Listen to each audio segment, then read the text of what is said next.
فرزند زہرا یہ حالات برے ہیں۔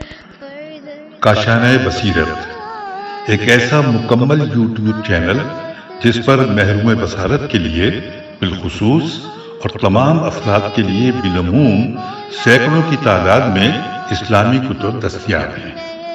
لہذا گزارش ہے کہ آپ اپنی ذمہ داری نبھاتے ہوئے کاشانۂ بصیرت کو سبسکرائب کرنے کے ساتھ ساتھ بیل آئیکن کو پریس کیجیے تاکہ آپ علم کے حصول کے ساتھ ساتھ مذہب اہل بیت کی اشاعت میں بھی اہم کردار ادا کرتے رہیں۔ کاشانۂ بصیرت، کاشانۂ بصیرت، کاشانۂ بصیرت۔ فرزند زہرا یہ حالات برے ہیں۔ بسم اللہ الرحمن الرحیم۔ السلام علیکم سامعین، کاشانۂ بصیرت کا یوٹیوب چینل میں سیمی زوار ہم مل کر پڑھ رہے ہیں کتاب شرح نہج البلاغہ کلام امیر المومنین علی علیہ السلام۔ مؤلف ہیں آیت اللہ ناصر مکارم شیرازی اور ترجمہ زیر نگرانی مولانا سید شہنشاہ حسین نقوی، اور یہ ہے اس کتاب کا اس شرح کا ریڈنگ کا پارٹ نمبر ہم 8 پر پہنچے ہیں، اور یہ جو کتاب ہے اس کا یہ ہم والیوم 5 پڑھ رہے ہیں، اس لیے ہم اب ماشاءاللہ سے خطبہ نمبر 114 پہ پہنچے ہوئے ہیں، اور خطبہ نمبر 114 ہم ختم کر رہے ہیں اسی نشست میں۔ اور جیسا کہ آپ کو معلوم ہے کہ اس خطبے کو 4 حصہ میں ڈیوائڈ کر کے ہمیں سمجھایا گیا تھا۔ چوتھا حصہ ہم نے پڑھنا شروع کر دیا تھا جہاں سے آپ سے اجازت چاہی تھی پیج نمبر 100 پہ، اور وہیں سے میں پہلے وہی تھوڑا سا ذکر کر کے پھر آگے چلوں گی پیج 101 پہ۔ ہم نے یہاں تک پڑھا تھا کہ دوسری جگہ مولا نے ارشاد فرمایا کہ بے شک جن چیزوں کا تمہیں حکم دیا گیا ہے ان میں زیادہ وسعت ہے بنسبت ان چیزوں کے کہ جن سے روکا گیا ہے، اور جنہیں حلال کیا گیا ہے وہ ان سے کہیں زیادہ ہیں جنہیں حرام قرار دیا گیا ہے۔ یہاں پر اور ساتھ یہ بھی تھا کہ لہٰذا قلیل کو کثیر کی خاطر اور تنگی کو وسعت کی خاطر چھوڑ دو۔ یہاں پر انورٹڈ کاما کلوز ہو، اور یہیں پہ ہم نے آپ سے اجازت چاہی تھی۔ آئیے اس سے آگے کیا تفصیلات ہیں مل کر اس نشست میں پڑھتے ہیں۔ لکھا ہے علم اصول کی اصطلاح کے مطابق یہاں امر در مقابلے نہیں ہے، یعنی کہ جو چیزیں تمہارے لیے جائز قرار دی گئی ہیں وہ گناہوں کے مقابلے میں بہت زیادہ ہیں۔ ایسا نہیں کہ ترک گناہ سے تم تنگی میں قرار پاؤ، بلکہ تمہارے سامنے دین و دنیا کی منزل تک پہنچنے کے لیے ایک وسیع راستہ ہے۔ بلا شبہ اگر ہم گناہوں خصوصاً کبیرہ گناہوں کو گن لیں تو ایک محدود تعداد سامنے آئے گی، لیکن اگر ہم ان چیزوں پر غور کریں کہ جو شارع شین الف ر عین مقدس نے ہمارے لیے جائز قرار دی ہیں تو ان کا دائرہ بہت وسیع ہوگا۔ اسی طرح حلال و حرام کا جائزہ لینے سے معلوم ہوگا کہ حرام کھانوں کے مقابلے میں حلال کھانے بہت زیادہ ہیں، اور حلال معاملات حرام معاملوں کی بنسبت کہیں زیادہ ہیں۔ جن عورتوں سے شادی جائز ہے ان کی تعداد ایسی عورتوں سے کہیں زیادہ ہے کہ جن سے شادی حرام ہے۔ اور اسی طرح لکھا ہے بنا بری خداوند متعال کی فرما برداری اور حلال و حرام کی پابندی انسان کو کسی قسم کی تنگی میں قرار نہیں دیتی۔ یہ مطلب در حقیقت ان لوگوں کے لیے جواب ہے جو دین خدا کو محدودیتوں اور ممنوعیتوں کا مجموعہ سمجھتے ہیں۔ ہجے کر دیتی ہوں، میم ہے دال واو دال یہ تے واو نون غنہ محدودیتوں، اور میم میم نون واو عین یہ تے واو نون غنہ ممنوعیتوں کا مجموعہ سمجھتے ہیں۔ یوں امام علیہ السلام تمام انسانوں کو گناہوں اور محرمات جن کی تعداد بہت تھوڑی ہے اس کو چھوڑنے کی ترغیب فرماتے ہیں تاکہ لوگ حرام کو چھوڑ کر حلال و مباح کی وسیع شاہراہ پر گامزن ہوں، اور یقین کریں کہ وہ اپنی مادی اور معنوی زندگی میں کسی بھی قسم کی مشکل سے دوچار نہ ہوں گے۔ حقیقت میں یہ اس چیز کی طرف اشارہ ہے کہ جس کا ذکر قرآن مجید میں کیا گیا ہے۔ جو ہم پڑھتے ہیں یہاں پر سورہ حج کی آیت نمبر 78 کا ترجمہ لکھا ہے کہ خداوند متعال نے دین میں تمہارے لیے کوئی تنگی نہیں رکھی ہے۔ اس کے بعد لکھا ہے کہ پیغمبر اکرام صلی اللہ علیہ وآلہ وسلم فرماتے ہیں، حوالہ پہلے نوٹ کر لیجئے پھر ہم ترجمہ پڑھتے ہیں کہ بہار الانوار جلد نمبر 22 صفحہ نمبر 246۔ رسول پاک صلی اللہ علیہ وآلہ وسلم فرماتے ہیں کہ میں آسان اور خالص دستورات کے ساتھ بھیجا گیا ہوں۔ ہم آ گئے ہیں جس کتاب کو پڑھتے ہوئے 102 پیج پر۔ لکھا ہے قرآن مجید میں دوسری جگہ ارشاد ہوتا ہے، سورہ نحل کی آیت نمبر 114 اور 115، ترجمہ انورٹڈ کاما کے لہٰذا اب تم اللہ کے دیے ہوئے رزق حلال و پاکیزہ کو کھاؤ اور اس کی نعمتوں کا شکریہ بھی ادا کرتے رہو۔ اگر تم اس کی عبادت کرنے والے ہو تو اس نے تمہارے لیے صرف مردار خون، سور کا گوشت اور جو غیر خدا کے نام پر ذبح کیا جائے بس اسے حرام کر دیا ہے، انورٹڈ کاما کلوز۔ اور چونکہ معاش کی تلاش اور کسب روزی کی ہرس و رغبت فرائض الہی کی انجام دہی اور تہذیب نفس سے غفلت و دوری کے اہم عوامل میں سے ایک ہے، اس لیے امام علیہ السلام یہاں ایک دقیق نقطے کی طرف اشارہ کرتے ہوئے فرماتے ہیں، انورٹڈ کاما، جان لو کہ خدا نے رزق کی ذمہ داری لی ہے اور یہ عمل کرنے کا حکم دیا ہے، اور صرف عمل کرنے کا ہمیں حکم دیا ہے، لہٰذا ایسا نہ ہو کہ جس کی ضمانت لی گئی ہے اس کی طلب اس سے زیادہ ہو جائے کہ جس کو فرض کیا گیا ہے، انورٹڈ کاما کلوز۔ واضح تر الفاظ میں ہمارے سامنے دو چیزیں موجود ہیں، ایک کسب روزی اور دوسرا خداوند عالم کے فرائض کی انجام دہی۔ اس میں سے پہلی چیز کی ہمیں خداوند متعال نے ضمانت دی ہے اور دوسری کو ہمارے ذمے چھوڑا ہے، اس بنا پر ہماری تمام تر کوشش فرائض کی بجاوری میں ہونی چاہیے، جبکہ معاملہ اس کے برخلاف ہوتا ہے اور بہت سے لوگ اپنی تمام تر کوشش اور تدبیر کو حریصانہ انداز میں کسب معاش کے لیے عمل میں لاتے ہیں، اور پھر مولا فرماتے ہیں کہ اس صورتحال کے باوجود خدا کی قسم تم شک میں مبتلا ہو چکے ہو اور تمہارا یقین متزلزل ہو چکا ہے، ایسا لگتا ہے کہ جس کی ضمانت لی گئی ہے وہی تم پر واجب کیا گیا ہے اور جس کا حکم دیا گیا ہے اسی کو ساقط کر دیا گیا ہے، انورٹڈ کاما کلوز ہو گیا۔ ہم پیج 103 پر آ گئے ہیں۔ امیر المومنین علیہ السلام مذکورہ عبارت کی طرح ایک اور عبارت میں طلب علم اور طلب مال میں موازنہ کرتے ہوئے فرماتے ہیں، انورٹڈ کاما، کہ اے لوگو آگاہ ہو جاؤ، دین کا کمال علم کا حصول اور اس پر عمل کرنا ہے، اور جان لو کہ علم حاصل کرنا تم پر مال حاصل کرنے سے زیادہ واجب ہے، کیونکہ مال تمہارے لیے تقسیم ہو چکا اور اس کی ضمانت دی گئی ہے، اسے خدائے عادل نے تمہارے درمیان تقسیم کیا ہے اور اس کی ضمانت بھی دی ہے، بس یہ تمہارے لیے کافی ہوگا، لیکن علم اس کے اہل کے پاس ذخیرہ کیا ہوا ہے اور تمہیں علم کو اس کے اہل سے طلب کرنے کا حکم ہوا ہے، بس اسے تلاش کرو۔ یہاں پر حوالہ نوٹ کیجئے، اصول کافی جلد نمبر 1 صفحہ نمبر 30۔ مذکورہ عبارتوں کا مطلب ہرگز یہ نہیں کہ لوگ اپنی معیشت اور اقتصاد کو مضبوط کرنے کے لیے صحیح کردار ادا نہ کریں اور عزت و آبرو کی زندگی گزارنے کے طریقے یکسر چھوڑ دیں اور اجتماعی طور پر روزی کی تلاش و کوشش کو خیر بات کہہ دیں، نہیں، بلکہ یہاں مقصد یہ ہے کہ انسان حرص و طمع، دنیا پرستی اور زیادہ طلبی سے گریز کرے جو اسے علم و دانش اور معنویت سے دور رکھتی ہے۔ امیر المومنین علیہ السلام اس مقام پر ایک واضح اور منطقی نتیجہ نکالنے کے لیے زندگی اور روزی کے لمحوں کا موازنہ کرتے ہوئے فرماتے ہیں، ہم آگے پیج 104 پر، مولا فرماتے ہیں کہ خدا را عمل کی طرف سبقت کرو اور موت کے اچانک وارد ہو جانے سے ڈرو، اس لیے کہ موت کے واپس ہونے کی وہ امید نہیں ہے جس قدر رزق کے پلٹ کر آ جانے کی ہے۔ جو رزق آج ہاتھ سے نکل گیا ہے اس میں کل اضافے کا امکان ہے، لیکن جو عمر آج نکل گئی اس کے کل واپس آنے کا بھی امکان نہیں ہے، انورٹڈ کاما کلوز ہو گیا۔ پھر لکھا ہے کہ جی ہاں، امید آئندہ کے ساتھ جڑی ہوئی ہے اور مایوسی ماضی کے ساتھ۔ واقعی یہ حقیقت بہت واضح ہے کہ زندگی کے گزرے ہوئے لمحوں کا لوٹ آنا ہرگز ممکن نہیں، جبکہ دنیا کی مال و دولت اور نعمتیں کسی بھی وقت دوبارہ ہاتھ آ سکتی ہیں اور ان کی تلافی ممکن ہے۔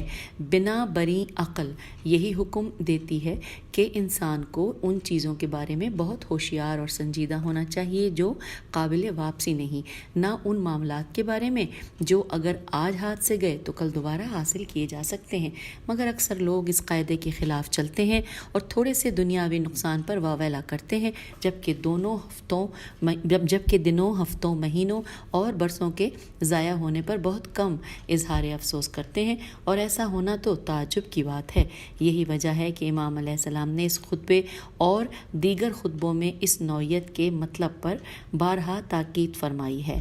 امام سجاد علیہ السلام سے منقول ایک روایت میں آیا ہے کہ ایک شخص آپ علیہ السلام کی خدمت میں حاضر ہوا اور اپنی زندگی کی مشکلات کے بارے میں آپ علیہ السلام سے شکایت کی، گویا وہ دنیا کی رنگینیوں میں گرفتار تھا۔ آپ علیہ السلام نے فرمایا، بیچاری اولاد آدم علیہ السلام ہر روز 3 مصیبتوں میں گرفتار ہوتی ہے، مگر ان میں سے کوئی بھی ان کے لیے عبرت کا باعث نہیں بنتی، بلکہ اگر وہ ان سے عبرت لیتی تو دنیا کی مصیبتیں اس پر آسان ہو جاتی۔ پہلی، یہاں پہ نمبر 3 دیے ہوئے نا، پہلا نمبر پہ ہے کہ پہلی مصیبت یہ کہ ہر دن کے گزرنے پر اس کی عمر کا ایک حصہ کم ہو جاتا ہے، مگر وہ اس پر افسوس نہیں کرتے، اور اگر تھوڑا سا مال دنیا میں ہاتھ سے چلا جائے تو وہ غم اندوہ میں مبتلا ہو جاتے ہیں۔ حالانکہ درہم و دینار کا ازالہ کیا جا سکتا ہے، لیکن بیتی ہوئی عمر کبھی لوٹ کر نہیں آتی۔ دوسری مصیبت یہ ہے کہ ہر روز یہ لوگ اللہ کی روزی میں سے کھاتے پیتے ہیں، جبکہ اگر یہ روزی حلال ہے تو اس کا حساب دینا ہوگا، اور اگر حرام ہے تو عذاب کے مستحق ہوں گے۔ تیسری مصیبت ان سب سے بڑھ کر ہے۔ عرض ہوا کہ وہ کون سی؟ فرمایا انورٹڈ کاما کہ ہر دن جب ختم ہو جاتا ہے تو انسان ایک منزل آخرت سے نزدیک تر ہو جاتا ہے، مگر یہ معلوم نہیں کہ بہشت سے نزدیک تر ہو رہا ہے یا جہنم سے، انورٹڈ کاما کلوز ہو گیا۔ خطبے کے آخر میں آپ علیہ السلام اپنے تمام یہ جو ہم نے پڑھا یا جہنم سے، اس میں حوالہ ہے بحار الانوار جلد نمبر 75 صفحہ نمبر 160۔ خطبے کے آخر میں آپ علیہ السلام اپنے تمام سننے والوں کو آیات قرآنی سے اس طرح نصیحت فرماتے ہیں۔ سورہ آل عمران آیت نمبر 102، اے ایمان والوں، اللہ سے ڈرا کرو جیسے اس سے ڈرنے کا حق ہے، اور تمہاری موت صرف اسی حال پر آئے کہ تم مسلمان ہو، انورٹڈ کاما کلوز۔ ہم پیج 105 پر ہیں، اور اب ہم پڑھنے جا رہے ہیں نکات میں ہیڈنگ ہے دور سے بہت پرکشش، نزدیک سے خوفناک، یہ ہیڈنگ ہے۔ اب تفصیلات جانتے ہیں۔ لکھا ہے، مادی دنیا کی نعمتیں اور اس کی رنگینیاں دور سے بہت ہی پرکشش معلوم ہوتی ہیں، لیکن جب انسان ان کے نزدیک پہنچتا ہے تو وہ اسے بہت حقیر لگنے لگتی ہیں، اور کبھی کبھی تو یہ چیزیں پریشان کن اور وحشت ناک ثابت ہوتی ہیں۔ مثال کے طور پر جب انسان بادشاہوں کی زندگی اور ان کے طور طریقوں کو دور سے دیکھتا ہے تو سوچنے لگتا ہے کہ اگر ایک دن وہ بھی تخت نشین ہو جائے تو دنیا اس کے قبضے میں ہوگی، اور وہ تمام خوشیوں اور خوش بختیوں کو سمیٹ لے گا۔ ہم آگے 106 پیج پہ، سمیٹ لے گا، مگر جب وہ اسے حاصل کر لیتا ہے تو دیکھتا ہے کہ دنیا کی نعمتوں میں سے کم از کم 3 اہم ترین نعمتیں اس نے گنوا دی ہیں۔ پہلی نعمت امن و امان۔ ان حالات میں اسے اپنے قریب ترین لوگوں سے ڈرنا چاہیے اور ہمیشہ اپنے اطراف پر نظر رکھنی چاہیے، یہاں تک کہ اپنے گھر اور سونے کے کمرے میں بھی اس کے لیے امن نہیں ہوتا، کیونکہ تاریخ گواہ ہے کہ بہت سے بادشاہ ان کے نزدیک ترین افراد کے ہاتھوں قتل ہوئے ہیں۔ دوسری نعمت ہے آزادی۔ اس نے اپنی آزادی بھی کھو دی ہے۔ اب وہ عام آدمی کی طرح اپنے بیوی بچوں کے ساتھ کسی تفریح گاہ کی طرف نہیں نکل سکتا، اب وہ سکھ کا سانس نہیں لے سکتا، اور نہ کسی رشتہ دار یا دوست کے ہاں تقریب میں شرکت کر سکتا ہے۔ تیسری نعمت آرام و فراغت۔ اب وہ ہمیشہ مسائل میں الجھا رہے گا اور لمحہ بھر کے لیے بھی اسے آرام و سکون نصیب نہ ہوگا۔ بہت سے وزرائے اعظم کی یہ باتیں ہمیں یاد ہیں جو صاف صاف بتاتے تھے کہ ہمیں کبھی سکون کی نیند نصیب نہیں ہوئی۔ ہمارا مخصوص خدمتگار دنیا کے گوشہ و کنار میں پیش آنے والے حادثوں سے مطلع کرنے کے لیے کئی بار ہمیں نیند سے ہم دوبارہ پڑھ لیتے ہیں، وہ تھوڑا سا مٹا ہوا تھا، یہاں سے پڑھ لیتے ہیں کہ ہمارا مخصوص خدمتگار دنیا کے گوشہ و کنار میں پیش آنے والے حادثوں سے مطلع کرنے کے لیے کئی بار ہمیں نیند سے جگاتا تھا. ہم صرف اسی وقت سکون کی نیند کا لطف اٹھا سکے کہ جب ہماری وزارت کا زمانہ ختم ہوا. نیکسٹ پیراگراف میں ہے کہ ایک اور مثال، انسان جب دور سے بڑے بڑے دولت مندوں کو دیکھتا ہے تو خیال کرتا ہے کہ یہ لوگ کتنے خوش قسمت ہیں، مگر جب وہ خود دولت و ثروت کا مالک بن جاتا ہے تو پھر وہ دیکھتا ہے کہ اس دولت و ثروت میں سے صرف تھوڑی سی اس کی زندگی کے لیے لازم ہے اور باقی اس کے لیے ایک وبال ہے. اس کی حفاظت اور نگہداری بہت مشکل کام ہے. اس دولت و ثروت کی وجہ سے حسد اور دشمنیاں اس کے دامن گیر ہو جاتی ہیں اور جو ڈراونے خوابوں کی طرح کبھی اس کا پیچھا نہیں چھوڑتی.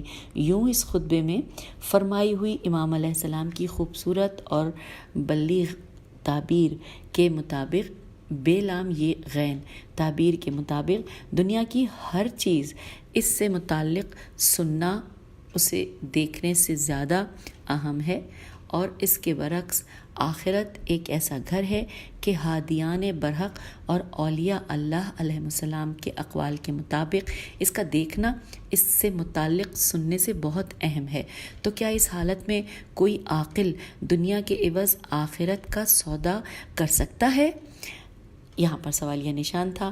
آگے چلتے ہیں. لکھا ہے ہاں، اگر انسان دنیاوی مقامات اور مال و ثروت اس لیے طلب کرے کہ اس کے ذریعے وہ خدا کے بندوں کی خدمت کرے تو اس کی بات الگ ہوگی. چنانچہ قارون سے خطاب کرتے ہوئے قرآن مجید اس مطلب کی طرف اشارہ، جہاں سے دوبارہ پڑھتے ہیں تو اس کی بات الگ ہوگی. چنانچہ قارون سے خطاب کرتے ہوئے قرآن مجید اس مطلب کی طرف اشارہ کرتا ہے. یہاں پہ سورہ قصص ہی ہے جی، آیت نمبر 77. ترجمہ ہم پڑھتے ہوئے پیج 107 پہ آگے ہیں. ترجمہ کہ اور وہ جو کچھ اللہ نے تمہیں دیا ہے اس سے آخرت کا گھر تلاش کرو، انورٹڈ کاما کلوز ہو گیا. اب آگے چلتے ہیں. لکھا ہے روایت میں آیا ہے کہ حضرت امام جعفر صادق علیہ السلام کے کسی صحابی نے اظہار ناراضگی کرتے ہوئے عرض کیا کہ خدا کی قسم ہم طالب دنیا ہیں اور اسے دوست رکھتے ہیں. امام علیہ السلام نے فرمایا بتاؤ تو صحیح تم مال دنیا سے کیا کرتے ہو؟ جو دنیا سے تمہیں مال ملتا ہے اس کو تم کیا کرتے ہو؟ تو عرض کیا کہ اپنے اور اپنے بیوی بچوں کی ضروریات زندگی فراہم کرتا ہوں، صلہ رحمی بجا لاتا ہوں اور محتاجوں کو صدقہ دیتا ہوں، حج اور عمرہ ادا کرتا ہوں. تو امام علیہ السلام نے فرمایا کہ یہ طلب دنیا نہیں، یہ طلب دنیا نہیں، طلب آخرت ہے.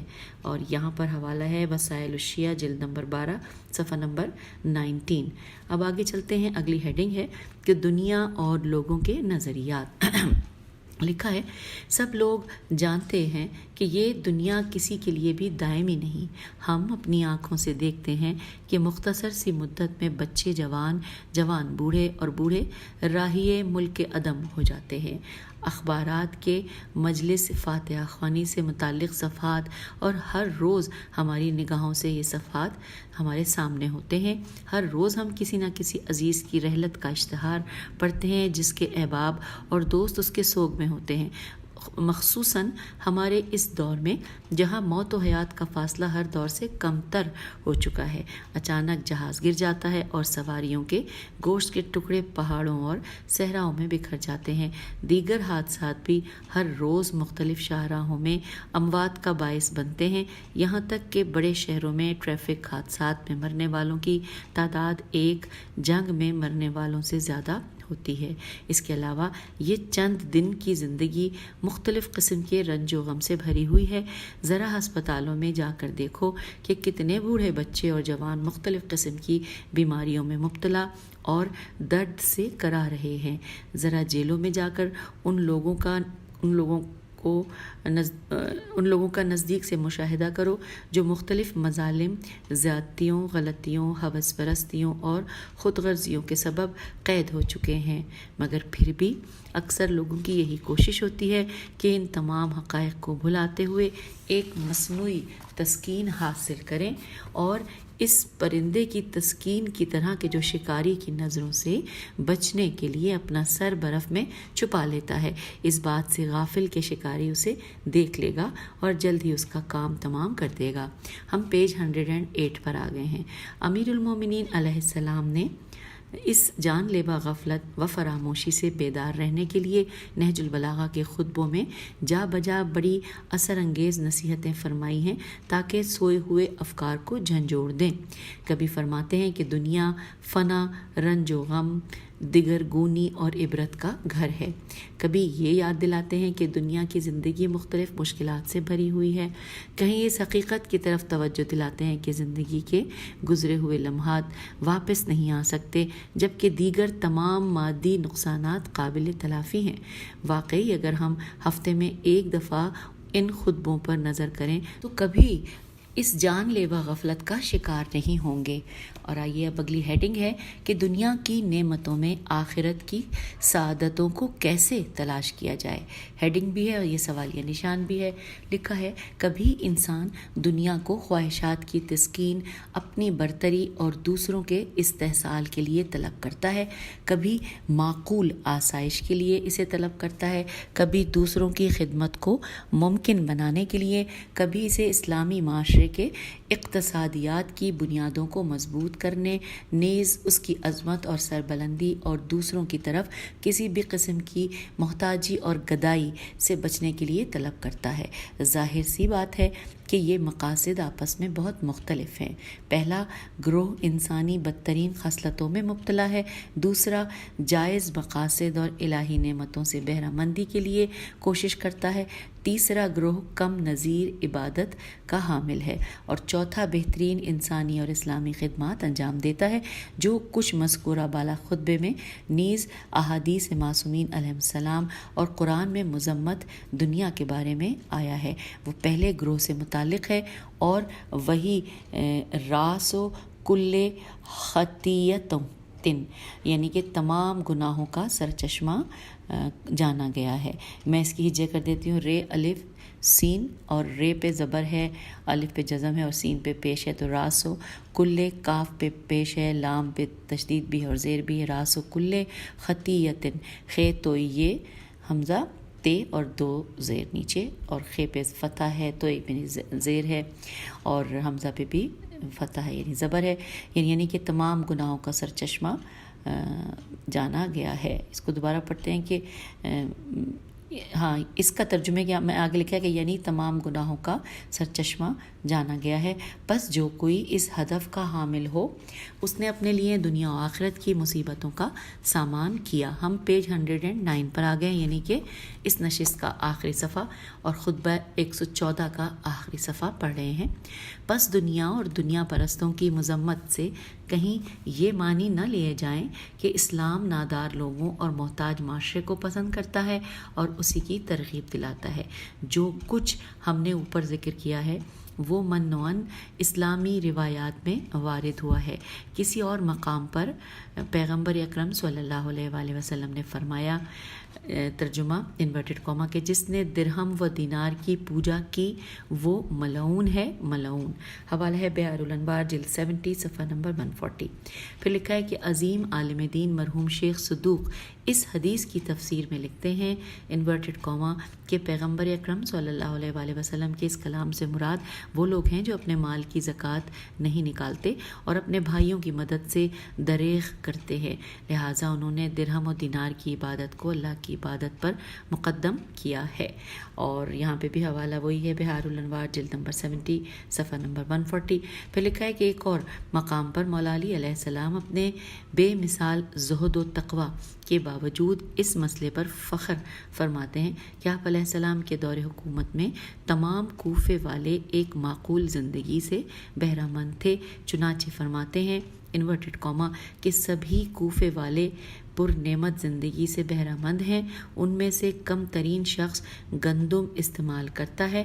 اس نقطے پر توجہ رہے کہ جو کی روٹی فقیروں کا کھانا ہوا کرتی تھی۔ تو اب کیونکہ بریکٹ آ گیا تھا تو دوبارہ پڑھتے ہیں اس لائن کو کہ سبھی کوفے والے پر نعمت زندگی سے بہرہ مند ہیں، ان میں سے کم ترین شخص گندم استعمال کرتا ہے، اور سر چھپانے کی یہاں پر مٹا ہوا ہے ورڈ جو کہ صرف پے اور تے نظر آ رہا ہے، لیکن جملے کے حساب سے سمجھ میں یہ آ رہا ہے کہ یہ سر چھپانے کی حیثیت رکھتا ہے، اور فرات کے پانی سے سیراب ہوتے ہیں۔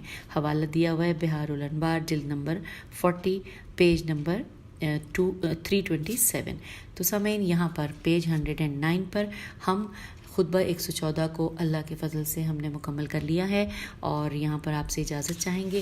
اگلی نشست میں ہم پڑھیں گے خطبہ 115 جو کہ کتاب کے صفحہ نمبر 111 پر ہے۔ تو اس نشست سے اجازت چاہتے ہیں۔ خدا حافظ، فی امان اللہ۔